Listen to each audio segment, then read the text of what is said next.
नमस्कार दोस्तों। अमरोहा की जेल में बंद आज़ाद भारत की पहली महिला को फांसी के फंदे से लटकाया जाएगा। मथुरा स्थित उत्तर प्रदेश के इकलौते फांसी घर में इसके लिए तैयारी शुरू कर दी गई। मेरठ के पवन जल्लाद ने फांसी घर का दौरा कर वहां की कमियों की जानकारी अधिकारियों को दे दी है। पवन जल्लाद का मानना है कि अपने प्रेमी के साथ पूरे परिवार की निर्मम हत्या करने वाली शबनम को समाज में जीने का कोई अधिकार नहीं है। घटना उत्तर प्रदेश के अमरोहा से महज 20 किलोमीटर दूर बावनखेड़ी गांव की है। शबनम और सलीम के बीच प्रेम संबंध थे। शबनम ने अंग्रेजी और भूगोल में एमए किया था। वह सूफी परिवार की थी। उनके परिवार के पास काफ़ी ज़मीन थी।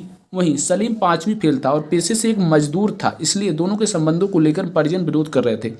14-15 अप्रैल 2008 की रात शबनम ने सलीम के साथ मिलकर अपने परिवार में 8 महीने के बच्चे समेत 8-10 लोगों की हत्या कर दी। वह इकलौती अपने परिवार में बची थी।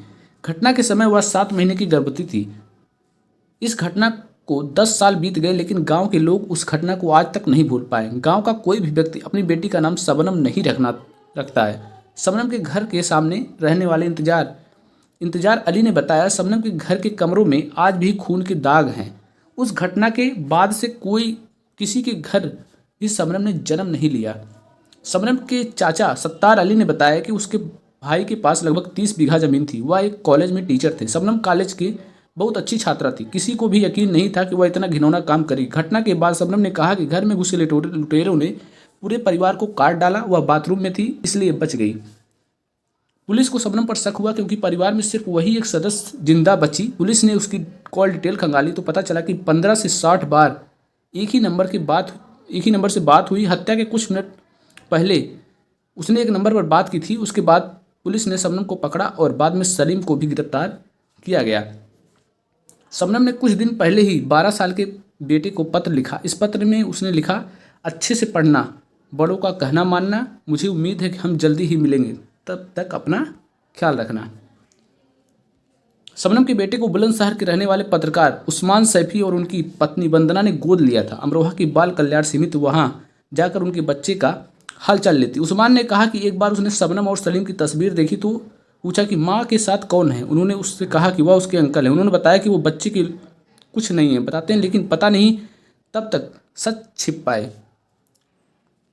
उस्मान ने बताया, मैं और शबनम एक ही कॉलेज में पढ़ते थे। वह मुझसे 2 साल सीनियर थी। हम दोनों एक ही बस में आते थे जाते थे। एक बार मेरे पास फीस जमा करने के लिए रुपए नहीं थे तो उसने मेरी मदद की।